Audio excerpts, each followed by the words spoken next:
मुझे एक बात बताओ, जो लोग राष्ट्र की संपत्ति को नुकसान पहुंचा रहे हैं, क्या वे सेना में जाने लायक हैं? क्या उन्हें सेना में और पुलिस बल में जाना चाहिए? क्या सेना में राष्ट्रभक्त जाता है, राष्ट्र की संपत्ति को नुकसान पहुंचाने वाला नहीं जाता है। नमस्कार, मैं हूं आपके साथ नम्रता शर्मा। 14 जून को एक ऐलान हुआ सरकार की तरफ से। यह ऐलान था अग्निपथ योजना को लेकर। कहा गया कि अब सेना में जो युवा भर्ती की तैयारी कर रही हैं उनको 4 साल की नौकरी ही करनी होगी और ये नया नियम जो था उसको लागू करने का ऐलान कर दिया गया। जाहिर सी बात है, सिर्फ 4 साल की नौकरी, ऐसे में छात्रों का गुस्सा तो भड़कना ही था। तो ऐसे में एक तरफ सरकार इसके फायदे गिनवाती थक गई, तो दूसरी तरफ छात्र ये तर्क देते देते थक गए कि हमें ऐसी नौकरी नहीं करनी है। नतीजा ये हुआ कि छात्र सड़कों पर उतर गए और ये जो छात्र थे ये प्रदर्शनकारियों में तब्दील हो गए। इस तरीके से बवाल काटा गया, ट्रेनों को ऐसे रोका गया जैसे ये अपना देश नहीं किसी और देश में प्रदर्शन हो रहा है। मतलब ये समझ लीजिए, पुलिस बल जब मौके पर पहुंचा, उन छात्रों को शांत कराने की कोशिश की गई तो कुछ प्रदर्शनकारियों ने उपद्रव मचाते हुए उन पुलिसकर्मियों पर भी हमला बोल दिया, बिना ये सोचे समझे कि आप इसी देश के नागरिक हैं, इसी देश में आपको रहना है और इसी देश की सेना में भर्ती होने के लिए आप ये लड़ाई लड़ रही हैं। प्रोटेस्ट आप कर सकते हैं, विरोध आप कर सकते हैं, लेकिन ये तरीका पूरी तरीके से गलत था और यही वजह है कि इसकी निंदा हर किसी ने की। अब इन सब के बीच उत्तर प्रदेश के मुख्यमंत्री योगी आदित्यनाथ ने एक बड़ा ऐलान किया है। मुझे एक बात बताओ, जो लोग राष्ट्र की संपत्ति को नुकसान पहुंचा रहे हैं, क्या वे सेना में जाने लायक हैं? क्या उन्हें सेना में और पुलिस बल में जाना चाहिए? क्या सेना में राष्ट्रभक्त जाता है, राष्ट्र की संपत्ति को नुकसान पहुंचाने वाला नहीं जाता है। और इसी के साथ योगी आदित्यनाथ ने यह भी दिखा दिया है कि अगर आप उत्पात मचाएंगे तो फिर आपको इसका अंजाम भुगतना होगा। बताते चले, उत्तर प्रदेश से तो खैर इक्का दुक्का जगह से ऐसी तस्वीरें आई, लेकिन सबसे ज्यादा रोष देखा गया बिहार में। बिहार के अलग अलग शहरों में उत्पात मचा, उसकी तस्वीरें सामने आई। ट्रेनों को रोका गया, उनको जलाया गया, आगजनी की गई, लूटपाट मची और इसकी निंदा हर किसी ने की। इसी कड़ी में योगी आदित्यनाथ ने फैसला लेते हुए ये ऐलान कर दिया है कि ऐसे छात्रों को, जो प्रदर्शनकारी थे, जो इसका विरोध कर रहे थे, उनको तो कम से कम नौकरी नहीं मिलेगी। आप बताइए, योगी आदित्यनाथ के इस फरमान को लेकर आप क्या राय रखते हैं? अग्निपथ योजना से आप कितना इत्तेफाक रखते हैं? कमेंट बॉक्स में अपनी राय हमें जरूर। मुझे एक बात बताओ, जो लोग राष्ट्र की संपत्ति को नुकसान पहुंचा रहे हैं, क्या वे सेना में जाने लायक हैं? क्या उन्हें सेना में और पुलिस बल में जाना चाहिए? क्या सेना में राष्ट्रभक्त जाता है, राष्ट्र की संपत्ति को नुकसान पहुंचाने वाला नहीं जाता है।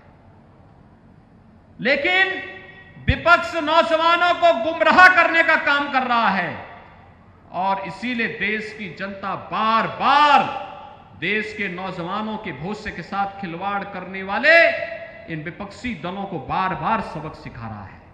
उत्तर प्रदेश की जनता ने तो अभी दिया है।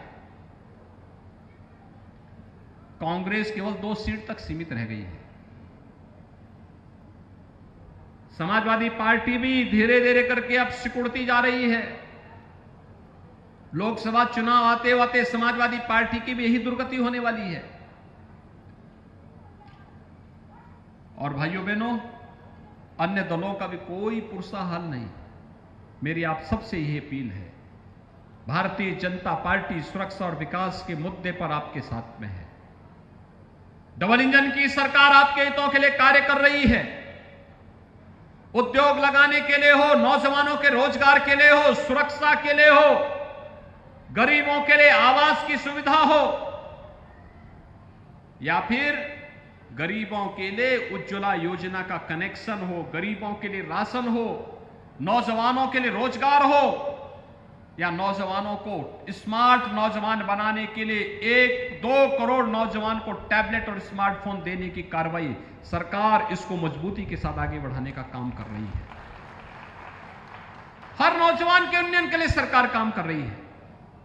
और भाइयों बहनों, ये चुनाव जैसे खन्ना जी कह रहे थे, जबरदस्ती थोपा गया। फिर जनता ने 5 साल के लिए किसी व्यक्ति को भेजा था चुन करके। अब उनके कारनामे ऐसे थे कि उनको चुनाव के बाद से लगातार जेल में रहना पड़ा। कारनामे उनके दुरुस्त होते तो जेल में क्यों रहना पड़ता? और फिर विधानसभा में चले गए तो लोकसभा के लोगों को छुट्टी कर दी, उन्होंने छोड़ दिया। उनको क्या नैतिक दायित्व था, क्या नैतिक साहस है कि वे आपके पास आके वोट मांग सके? कोई नैतिक बल नहीं होना चाहिए। लेकिन भाइयों बहनों, हम आए हैं आपके पास एक सामान्य कार्यकर्ता को लेकर के, एक किसान परिवार के एक सामान्य कार्यकर्ता को लेकर के, कि भारतीय जनता पार्टी किसी परिवार की पार्टी नहीं है, भारतीय जनता पार्टी किसी खानदान की पार्टी नहीं है, भारतीय जनता पार्टी जनता की पार्टी है, जनता जनार्दन के आशीर्वाद से बनी हुई पार्टी है। एक सामान्य कार्यकर्ता प्रधानमंत्री बनता है, एक सामान्य कार्यकर्ता मुख्यमंत्री बनता है, एक सामान्य कार्यकर्ता मंत्री बनता है, एक सामान्य कार्यकर्ता सांसद भी बनता है, विधायक भी बनता है। और इसलिए एक सामान्य कार्यकर्ता को आज प्रत्याशी के रूप में हम सब आपके पास लेकर के आए हैं। श्री घनश्याम सिंह लोधी भारतीय जनता पार्टी के प्रत्याशी के रूप में रामपुर लोकसभा सीट पर भारतीय जनता पार्टी ने आपके बीच आपको दिया है। और भाइयों बहनों, मेरी आप सबसे अपील है, कम समय मिला है श्री घनश्याम सिंह लोधी को आपके बीच में प्रचार करने के लिए। एक बार चुनाव जिता करके भेजिए। और मैं घनश्याम सिंह लोधी से कहूंगा कि वह केवल संसद सत्र के दौरान संसद में रहे, अन्यथा जो 1.5 साल 2 साल का कार्यकाल इनको मिल रहा है, 1.5 साल 2 साल केवल रामपुर लोकसभा सीट के गांव-गांव और घर-घर जाकर के जनता जनार्दन के प्रति आभार व्यक्त करें। लखनऊ आने की भी आवश्यकता नहीं। मिलक के लिए राजबाला जी हैं, बिलासपुर के लिए बलदेव सिंह ओलख जी हैं, और बाकी ये मेरे पास भेजते रहे, यहाँ के जिला पदाधिकारी हमारे पास भेजते रहे। हम लोग वो सभी विकास के कार्य यहां के लिए देंगे जिन विकास कार्यों की आवश्यकता इस रामपुर जनपद के लिए होगी। रामपुर को माफियाओं को रौंदने के लिए नहीं छोड़ेंगे, रामपुर को अराजकता का अड्डा नहीं बनने देंगे। रामपुर विकास की नई ऊंचाइयों को प्राप्त करेगा, और इसी का आह्वान करने के लिए मैं आपके पास आया हूं। घनश्याम सिंह लोधी जी को भारी मतों से विजयी बनाने के लिए जाएंगे सब लोग। भाइयों बहनों, आज शाम को प्रचार बंद हो जाएगा।